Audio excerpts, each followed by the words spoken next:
Okay, so we're gonna pick up where we left off in 312. So yesterday we talked about our identities, specifically the Pythagorean identities that we want to make sure we know. Sine squared plus cosine squared equals 1, tan squared plus 1 equals secant squared, and 1 plus cotangent squared equals cosecant squared. We did the reciprocal functions, and then we talked about, we even like added in that like the solving of them. Now we're going to throw in sum and difference and something called a double angle. So the sum and difference formulas are these. We have not seen anything with tangent, the good news is, on the AP content.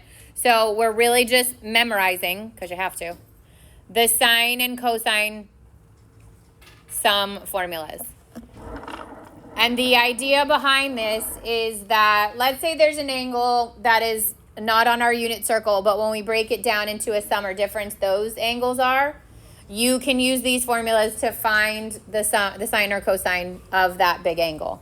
You will also see these like straight up. Find the sine of this angle plus this angle, or find the cosine of this angle minus this angle. And you need to know these formulas. We're going to literally repeat them until they get ingrained into your brain. These are weird, but they are not hard once you understand there's a pattern. So if I'm trying to find the sine of a sum, then the pattern is sine, cosine, cosine, sine. It is sine of the first angle, so whatever the u is our first angle, times cosine of the other angle. The positive or negative sign matches for sine. So if it's a sum, we keep it a sum. If it's a difference, we keep it a difference. And then you do cosine of the first and sine of the second. So the pattern is sine, cosine, cosine, sine. Keep the sign, meaning keep it positive or keep it negative. If it's a difference, then it's still sine, cosine, cosine, sine, but this time we put a minus between them because it's a difference. The pattern for cosine is cosine, cosine, sine, sine. So cosine of both angles and then sine of both angles. And with cosine, you change the sign. So if it's a sum, it becomes a difference. If it was a difference, it becomes a sum. So again, pattern for sine, sine, cosine, cosine, sine, keep the sign. Pattern for cosine, cosine, cosine, sine, sine, change the sign. And this is how you'll see it. It says find the exact value of the expression. So for A, we're finding the cosine of pi over 3 plus 3 pi over 4.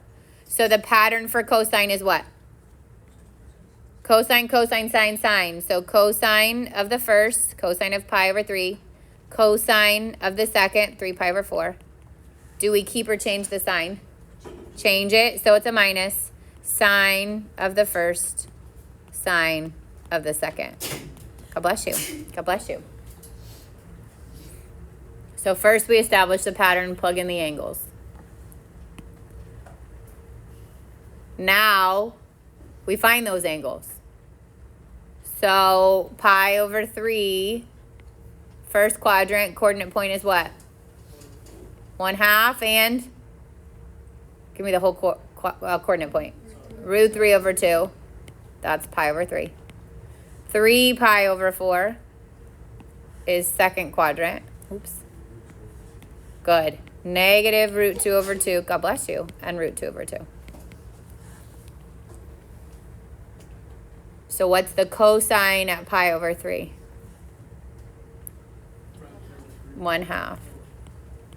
What's the cosine at 3 pi over 4? Negative root 2 over 2. What's the sine at pi over 3? Root 3 over 2.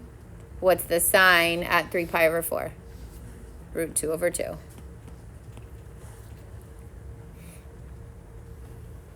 Now we simplify. So I'm going to multiply these together, and then I'll multiply these together. 1 times negative root 2 would be negative root 2 over 4 minus root 3 times root 2, which is root 6 over 4. They both have the same denominator, so we put them together. Negative root 2 minus root 6 over 4.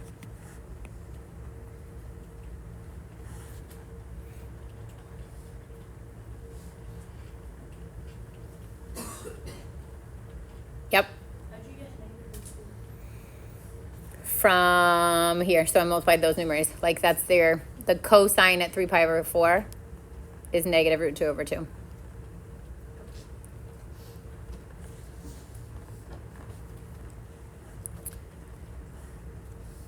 All right, go to B. What's the pattern for sine? Sine, cosine, cosine, sine. Keep or change the sign? Keep it. So this is going to be sine of pi over 6. Cosine of the other angle, 4 pi over 3. It's a minus, so I keep it a minus. Cosine of pi over 6. Sine of the other angle.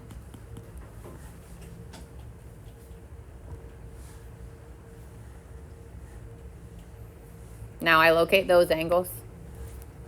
Pi over 6, root 3 over 2 and 1/2. 4 pi over 3 is what? Negative 1/2. Negative root 3 over 2. Good. God bless you. And then we plug them in. Sine at pi over 6 is what? 1/2. Cosine at 4 pi over 3. Negative 1/2. Cosine at pi over 6. Root 3 over 2. Sine at 4 pi over 3. Negative root 3 over 2.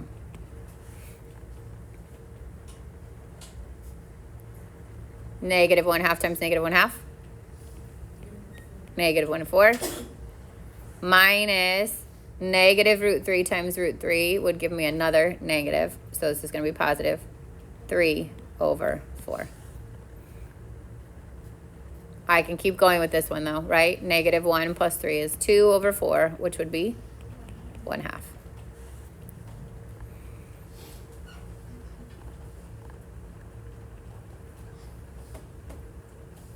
Most of the time, they look something like this. There's some variation of a root 2 and a root 6 or a root like over 4. There's usually some sort of, there could be a 1 in there for a 1/2. Most of the time, there's a variation like this. This actually means that if I had found a least common denominator in my original angles and added them together, it would have given me a unit circle angle. But you don't, it's not like you need to look for that. You can just work it out.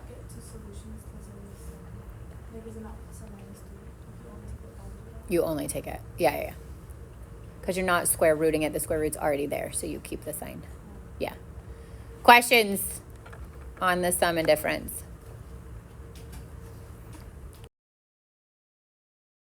All right, now we could see it built in.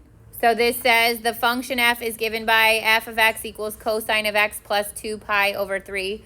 What's the value of 7 pi over 4? What do I do with that? Just plug it in. It's literally just saying find the cosine of 7 pi over 4 plus 2 pi over 3. All right, it's cosine, so pattern is cosine, cosine, sine, sine. You change the sign. 7 pi over, or the cosine at 7 pi over 4 should be root 2 over 2. The cosine at 2 pi over 3 is negative 1/2. Minus the sine at 7 pi over 4, negative root 2 over 2. And the sine at 2 pi over 3, positive root 3 over 2. You should get negative root 2 over 4 plus root 6 over 4, which is negative root 2 plus root 6 over 4. You'll also see that switch. Don't like freak out. They'll put like the negative in between, and so they'll switch the root 6 and root 2. Obviously, that's the same answer. We good? Wait, why is it the same answer? It's just like the order switch. Sometimes they like the leading one to be positive, so if it's multiple choice and they switch it, don't freak out. It's not that it's wrong. Your order's probably right to begin with, but sometimes they'll switch it.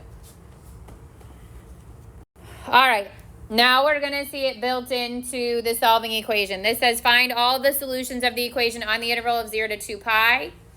And when you look at this equation, it says sine of x plus pi minus sine of x plus 1. So what's new, like in the general solving of the equations, is this is not just a single angle anymore. There is a sum there. It could be a sum or a difference, okay? So the first thing we're going to do is expand it into its sum equation, and then we're going to go from there. So it's sine of a sum, right? What's the pattern for sine? Sine, cosine, cosine, sine. Keep that sign. So I would do sine of x times the cosine of pi plus cosine of x times the sine of pi minus sine of x plus 1 equals 0.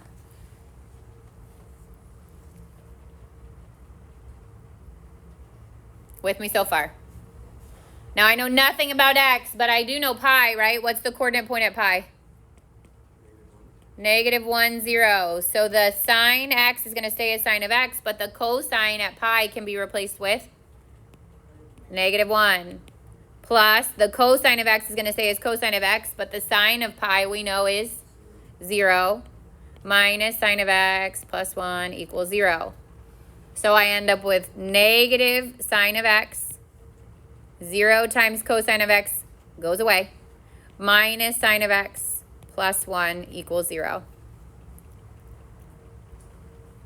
Combine your like terms. So -2 sine of x plus 1 equals 0. And we're solving this. So we're going to isolate the trig function and then find where that value happens on our circle. Subtract the 1. -2 sine of x equals -1. Divide by -2. And sine of x equals 1/2. Now, this is not the inverse where we have to restrict the domain. This is flat out solve, and it gives you the interval of 0 to 2 pi. So we're giving all of the angles in which sine, or the y, has a positive 1/2, which is what? Pi over 6 and 5 pi over 6. Remember, like just for review purposes, remember if it didn't give you the interval, you'd add on to n pi. Because the test has both. I actually made it. It has both. Like if it didn't give this interval, you have to add the 2n pi.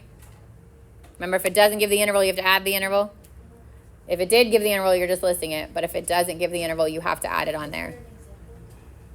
Like all of that section, we did both. It will be on your review too. But in that section for solving, we did both. You got to pay attention. And I think most of those questions are multiple choice, so it should be pretty obvious. Yeah. Wait, so if, like, for example, the answer to this would be pi 6, 5 pi over 6, and 2 pi and 0, or No. 0 and 2 pi is just the interval that you're using. but isn't that like The whole thing means use this whole thing to answer that question, but you're only still finding where the y is 1/2. And that only happens at those two angles. wait, so I don't think that would make a difference, like, without You mean if this wasn't here? yeah. If the interval's not there, then you use your circle to find where it happens the first time, but technically it's going to keep happening every time we go around that circle. So we would take these answers and we would add 2n pi to it, 5 pi over 6 plus 2n pi. Because not only does it happen if it doesn't give the interval, so if this was not part of the instructions, then you have to add on the interval to your answer. Does that make sense? We'll revisit that stuff because that's on your review, but I feel like that's what's the confusing part of this chapter is you're going to get things like that, and you're also going to get your inverse ones where you have to restrict your domain. So we're going to kind of hopefully focus a little bit more on that tomorrow. All right, then we get what are called the double angle formulas, and this is for literally a doubled angle, like two of the same angle. So it would be sine of 2u or sine of 2x or sine of 2 theta, whatever that is. And again, tangent has not appeared on any of the AP stuff. So we're just focusing on sine of 2u and cosine of 2u. Now, sine of 2u only has one equation, and that is 2 sine cosine. Now, let's pretend you did not remember that formula, but you remembered the sum and difference formulas. The sum of sine would be the same angle twice. So if I had sine of 2u would be the same thing as saying sine of u plus u. Those are the same things, right? Sine of 2u and sine of u plus u are the same things, right? What if I had this, but I said use the sum and difference formula? What would be your expanded formula? What's the pattern for sine? Sine, cosine, cosine, sine, but they're both the same angle. So it'd be sine of u, cosine of u, plus cosine of u, sine of u. And I'd end up with 2 of the same terms, because order doesn't matter, multiplication, which would be 2 sine u, cosine u. And that's the formula. So if you forget the sine formula, you can derive it by using the same angle, double, add the same angle to itself, okay? But obviously it helps to memorize it. Yeah. You sure? Okay, now cosine has all these options. You can literally use any one of the three. You can use cosine squared minus sine squared. You can use 2 cosine squared minus 1, or you can use 1 minus 2 sine squared. And we can also derive these from our cosine sines. So like if I did cosine of u plus u, what's the pattern for cosine? Cosine, cosine, sine, sine, switch the sign, right? So it'd be cosine u minus sine u. There's 2 cosines, so it'd be cosine squared. There's 2 sines, so it'd be sine squared. That's the first one. Wait, why is it cosine squared not to be cosine? Because it's not cosine plus cosine. It's cosine times cosine.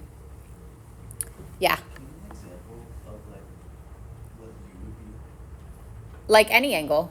So theta, x, you would just have the exact same one twice. Yeah. These and most of these will just be kept as a variable. X, theta. All right, now how would I get from, let's say this was a verifying or a one where we're replacing things. How would I get from cosine squared minus sine squared to 2 cosine u minus 1? Maid. Negative sine squared equals cosine squared minus 1. And then just Okay, so you even did negative. So you can do cosine squared plus sine squared equals 1, and I can solve it for sine squared. I can make sine squared equal 1 minus cosine squared, right? And I can plug that in, or like he did, he actually flipped the sign. He made it negative sign so that you flip the sign, but you do either way. So now it becomes cosine squared u minus 1 minus cosine squared. I'd get cosine squared u minus 1 plus cosine squared. And I get 2 cosine squared minus 1. That's that one. So they all have the same value. They're just rewritten. How could I get from cosine squared minus sine squared to 1 minus 2 sine squared? Now I want to replace the cosine squared, right? So if sine squared plus cosine squared is 1, what is cosine squared? 1 minus sine squared. So I'm going to replace this. 1 minus sine squared minus sine squared. And I get 1 minus 2 sine squared u. That's the last one. So you can use any. Yeah, but there are going to be times where it makes sense to use one over the other. So you're going to see that in a second. But yes, all 3 of these work. But obviously, if I'm trying to solve an equation, I don't want to bring in both. So I would use one of the other 2. Yep. Mm-hmm.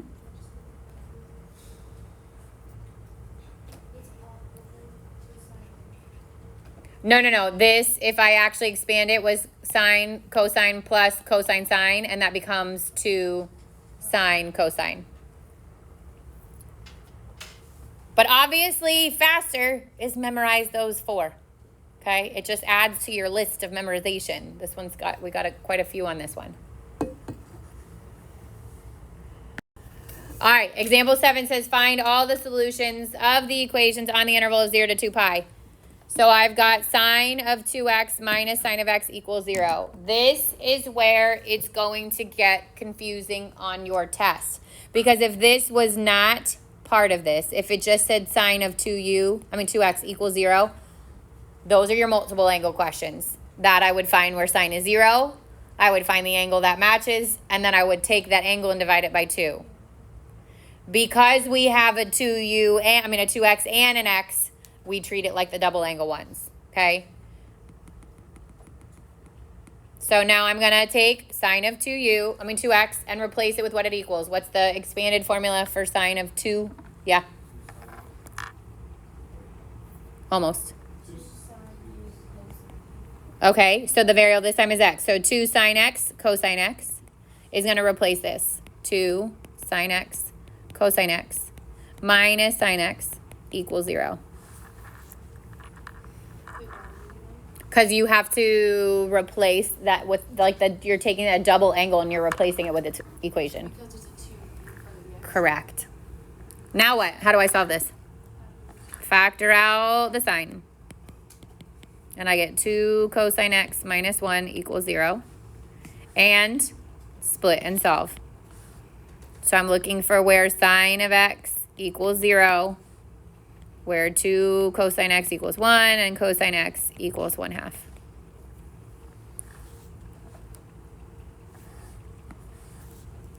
Where my unit circle is sine 0. 0 and pi. It would also be 2 pi if this was a bracket, but it's not. It's a parenthesis, so I don't include 2 pi. Where is cosine 1/2? Pi over 3. Close. 5 pi over 3. Good. These, I think almost all of these are multiple choice, and they're written in order like that. It's like large, smallest to largest.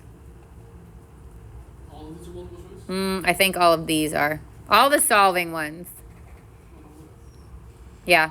You've got to simplify. That's not, I actually made it like just like there's an FRQ practice that I try to word it exactly like it is so you get used to it. And then there's graphing. Everything else is multiple choice. Questions? And if it didn't have the interval, I would add on what? Plus 2n pi. Or 2k pi. I don't even remember what variable I put. I think I put n. No, I think I put k. No, I know, but for the test, I think I put k. Yeah.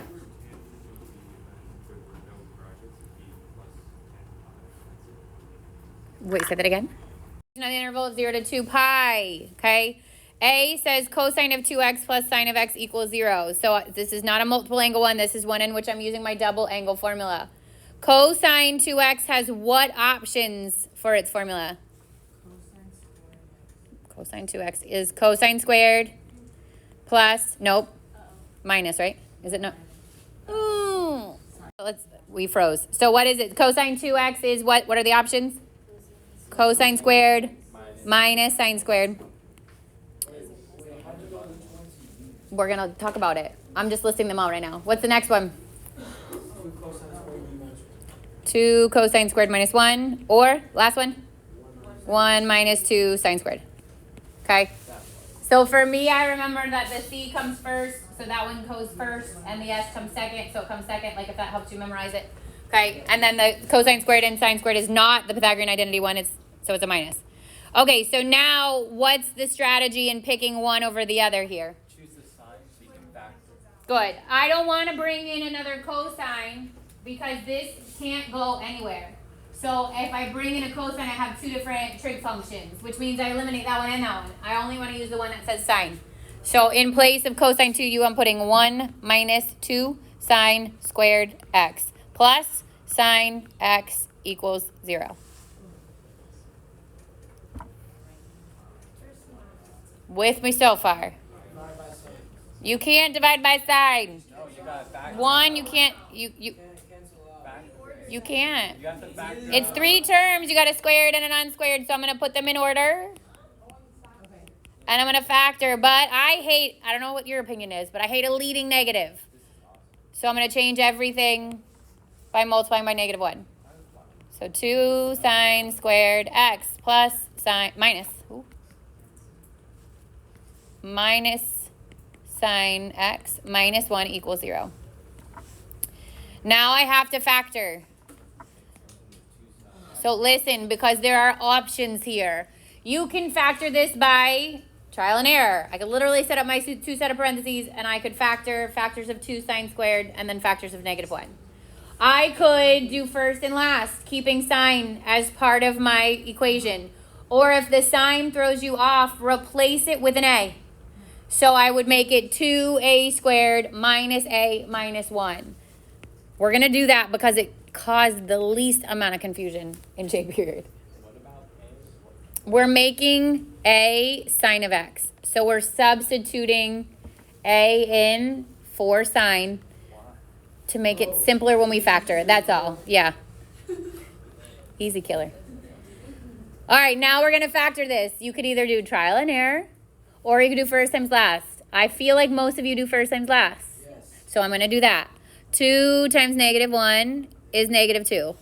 factors of -2 that sum to negative a, or -1 in the middle, would be -2, +1. So then I get 2a squared minus 2a plus a minus 1 still equals 0. I'm going to put it in parentheses because there's 4 terms, and I'm going to factor by grouping.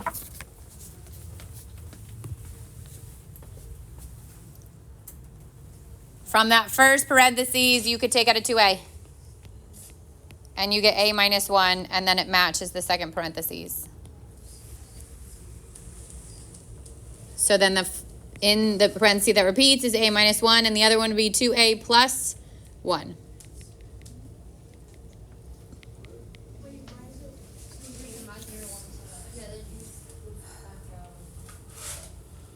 Which part? What color? Give me a color. Teal or purple? Purple. Why'd you take out this? Because there's nothing there, but really means there's a 1 there. It's not a 0, right? Okay. Now I'm going to split and solve that. So I get a equals 1 and a equals -1/2. But it's not a, it's sine. So we're saying where is sine 1 and where is sine 1/2? Where is sine 1? Pi over 2. Where is sine +1/2? -1/2, -1/2. Where is sine? It's like a personal attack, people. Where is sine -1/2? 7 pi over 6 and 11 pi over 6. I am writing all of this. You'll see it in about 30 seconds. All right, so what changes from A to B? It now has an equality sign instead of an equal to sign. I treat it exactly the same up until the point we just got to. So if I would have said it equals 0, I would have solved it exactly the way that we just did, and I would have gotten 3 answer choices. But I have to figure out what part of this area or part of this number line would result in a positive result or a negative result. So I literally will take a number line. I will put my angles in order of least to greatest. Pi over 2, 7 pi over 6, 11 pi over 6. And then I'm going to plug in values in between each of these little ranges. So it's kind of like what you do when it's quadratic in an inequality, except that it's weirder because it's 2 different trig functions. So the other thing you want to pay attention to is that my interval is restricted from 0 to 2 pi, right? So the furthest left I actually want to go is 0, but it can include it. And the furthest right I want to go is 2 pi, and it can't include it. So I am going to strategically pick angles from these sections that are easy to find values of. So if I can find ones that have whole numbers, like your pi's over 2's, your pi's, your 3 pi's over your 2's, your 0's and your 2 pi's, I'm going to plug those in because those are easier to find, okay? Now in the last class, and we had this whole discussion that normally in a quadratic, it's every other, right? Like if this section works, this section doesn't work, this section works, this section doesn't work for quadratics. It does not work for trig. You have to test each one. So I'm going to pick a point from that first range. It can include 0, so I'm going to pick 0 because 0 will be easy to plug in. And I plug it in to this guy. So I'm going to do cosine of 2 times 0 plus sine of 0 should be greater than 0. So what's 2 times 0? 0. What's cosine at 0? 1. What's sine at 0? 0. Is 1 plus 0 greater than 0? Yes, so I want this section. I keep this section. Also, is this where you write it in the... Interval notation. Mm-hmm. Oh, this is. Then I go to the next section. Pick a number that's easy to plug in between pi over 2 and 7 pi over 6. 2 pi over 3. Pi. Pi is the easiest number to plug in there.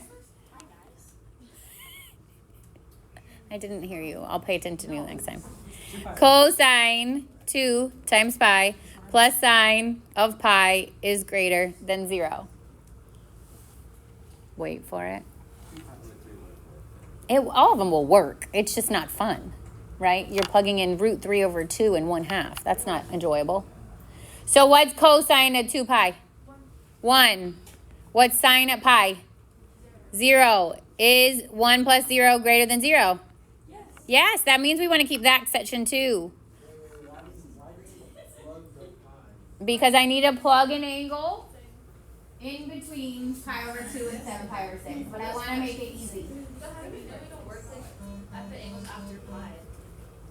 Because this is the next 0. So it's either going up from there or down from there. Wait, hang on. Okay, now we go next section. 3 pi over 2 is an easy coordinate point to plug in between these two. So I'm going to plug it in. Cosine of 2 times 3 pi over 2 plus sine at 3 pi over 2 greater than 0. So 2 and 3 pi over 2, these 2's cancel. What's the cosine at 3 pi? So close. -1. Odds are left. Okay. That you need the left side to be greater than 0 for that part of your interval to work. If it's not, which you're going to see in a second, like what is sine at 3 pi over 2? 0. So is -1 greater than 0?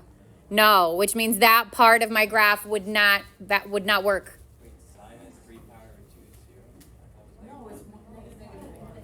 It's -1. It still doesn't work. Sorry, it's -1. God bless you. Still doesn't work. And then plug in something. Here's where it's tricky. Between 11 pi over 6 and 2 pi, right? We can't keep 2 pi though. So we're going to use 2 pi, but we would cut it there. Yeah. We're going to use 2 pi just because it's easy. But if 2 pi actually worked, it would get a parentheses and not a bracket. So we're plugging in 2 pi. Cosine 2 times 2 pi plus sine 2 pi greater than 0. So cosine of 4 pi is what? 1. Sine of 2 pi is 0. Is 1 bigger than 0? Yes. So we keep that part as well. But open circle or parentheses. Yep.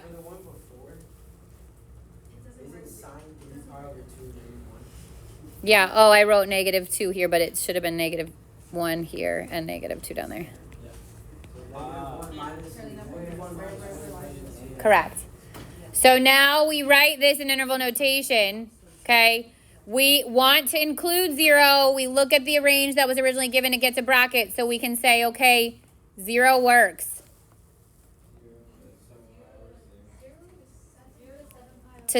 Oh, so close.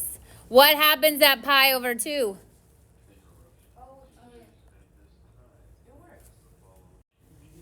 So if it was an or equal to, if this sign said or equal to, we can include the 0 and we would do that whole range.